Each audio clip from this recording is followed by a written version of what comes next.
Yo la team OP, c'est Blue et cette fois on se voit pour une vidéo sur Usopp et ses mensonges. Et un en particulier qui va nous permettre de théoriser sur ce personnage. Usopp est le quatrième Mugiwara. Intégré à East Blue, il a durant l'aventure eu des hauts et des bas, mais a souvent eu un rôle clé dans les gros arcs. Entre gag, excès de courage et frousse, il a su malgré ses défauts faire valoir ses qualités.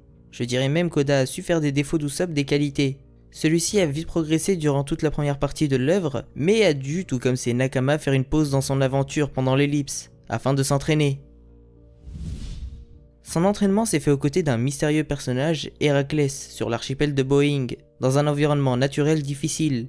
Héraclès l'a entraîné et lui a transmis son savoir de botaniste. Donc à son retour d'entraînement, Usopp a évolué tant dans le domaine physique que sur le terrain de la connaissance, et a fait mûrir son style de combat qui reste tout de même axé sur le tir.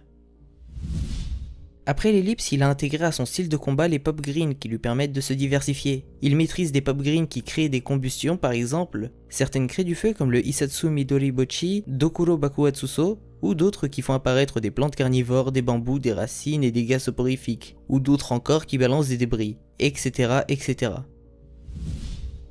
Contrairement à des personnages comme Robin, Usopp n'a pas tant évolué que ça après l'ellipse sur le plan de l'humour, mais ça reste un humour efficace. Il reste le trouillard menteur même si le côté héros malgré lui est un peu plus présent.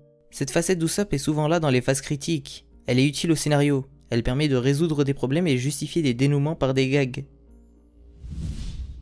Quant au côté menteur, il est toujours là et fait vraiment partie de l'ADN de ce personnage. Il est encore plus important depuis que dans la page couleur du chapitre 796, l'auteur suggère grâce à une phrase sur Usopp que ses mensonges deviennent réalité. Quand on couple ça à certains éléments du manga, à certains mensonges d'Usopp, comme celui du poisson géant ou celui de Norland, on se rend compte qu'à travers eux, on peut tenter de deviner ce qu'Oda va faire à ce personnage.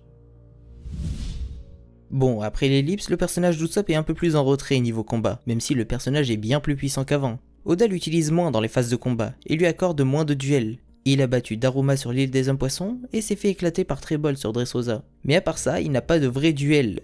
Il est quand même utile dans les phases de combat comme face à Sugar, mais ce que je cherche à dire c'est qu'il n'a plus de duel comme il en avait face à Smack, Perona, Jabura, Mr. Four, Miss Merry Christmas, Bonne Clé ou encore Luffy. Il a après l'ellipse plus un rôle de soutien.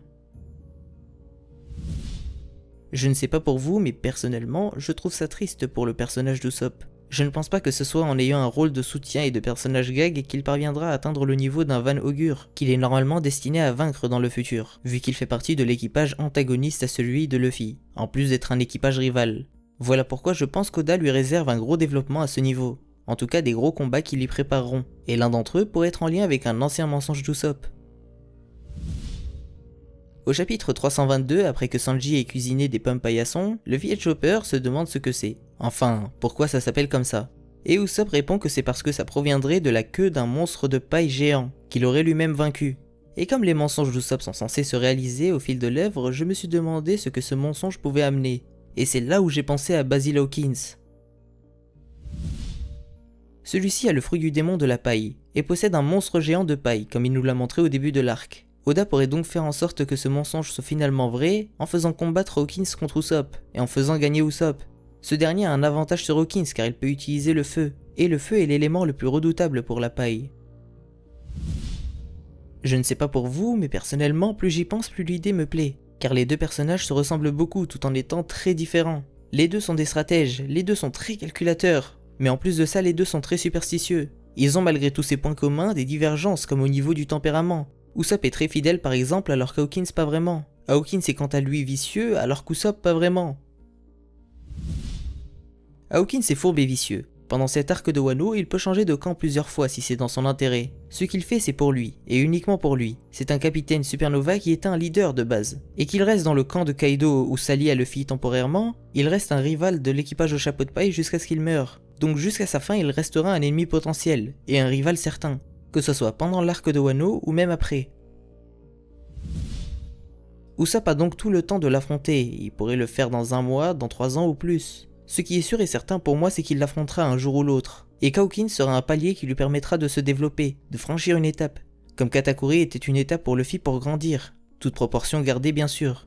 Ça serait sûrement l'un des combats les plus difficiles pour Usopp, mais c'est un passage obligatoire avant d'affronter Van Augure, un commandant de Yonko. Il doit affronter des personnages puissants, se confronter au danger, tout comme Luffy sur Whole Cake, et ça pour vraiment évoluer. Et ça serait aussi vraiment intéressant pour le personnage d'Hawkins de le voir affronter un personnage aussi lâche voire plus lâche que lui. Un personnage plus craintif que lui face à la menace, qui aurait d'abord peu de chances de gagner face à lui, puis en aurait de plus en plus jusqu'à le vaincre. Ça montrerait que rien n'est gagné d'avance et qu'il ne faut jamais abandonner. Ça pourrait faire évoluer la mentalité du personnage d'Hawkins. Voilà, cette vidéo est terminée, j'espère qu'elle t'aura plu. N'hésite pas à me dire en commentaire ce que tu en penses, de me dire pour toi qui va affronter Usopp si c'est pas Hawkins. N'oublie pas de liker si ça t'a plu et de t'abonner, de rejoindre mon serveur Discord, le lien est en description, et de nous rejoindre sur les OPI TV le mardi soir. Et moi je vous dis à la prochaine, ciao la team. Et oubliez pas, le One Piece existe.